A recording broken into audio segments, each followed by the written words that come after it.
ഇതിപ്പോൾ കുഴപ്പമില്ലല്ലോ. ഇന്ന് പുറത്ത് പോയപ്പോഴാട്ടോ ഈ പഞ്ഞിമിഠായി ഉണ്ടാക്കുന്ന മെഷീനിൽ.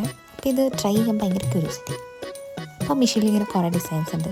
ഞാൻ എനിക്കിഷ്ടപ്പെട്ട ഒരു ഡിസൈൻ നോക്കി കാർട്ടിൽ ആഡ് ചെയ്തു. അപ്പോൾ തന്നെ പേയ്മെൻറ്റ് ഡീറ്റെയിൽസ് വരും. ഞാൻ ക്യാഷ് പേയ്മെൻറ്റാണ് കൊടുത്തത്.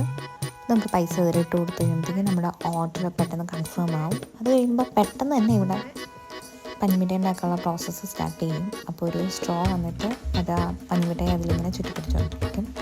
എന്നിട്ടിത് ഷേപ്പ് ചെയ്യാനായിട്ട് മുകളിലിങ്ങനെ റോഡ് പോലത്തെ സംഭവമുണ്ട്. അതിലിങ്ങനെ പയ്യെ തട്ടി കഴിയുമ്പോഴത്തേക്കും അതിങ്ങനെ ഷേപ്പിലായി വരും. ഇത് കണ്ടിരിക്കാൻ ഭയങ്കര സാറ്റിസ്ഫൈങ് കേട്ടോ. എനിക്ക് കുറച്ച് നേരം കൂടെ അത് ആ പ്രോസസ്സ് ഉണ്ടെങ്കിൽ ഇങ്ങനെ നോക്കി നമ്മൾ ഇരുന്നു. അത് കഴിഞ്ഞപ്പോഴത്തേക്കും ഇതിൻ്റെ പ്രോസസ്സ് കംപ്ലീറ്റായി. അപ്പോൾ ഇത് ഈ ഡോറ് വഴി ഇങ്ങനെ തുറന്ന് നമുക്ക് എടുക്കാൻ പറ്റും. അത് ഓട്ടോമാറ്റിക് തുറന്ന് വരും. നമുക്കിങ്ങനെ വലിച്ചെടുത്താൽ മതി. ഈ സംഭവത്തിന് ഞാൻ കുറച്ചും കൂടെ ഒരു കളർഫുൾ ആയിരിക്കും എന്നാണ് പ്രതീക്ഷിച്ചത്. അത്രയും കൂടെ കളറില്ല.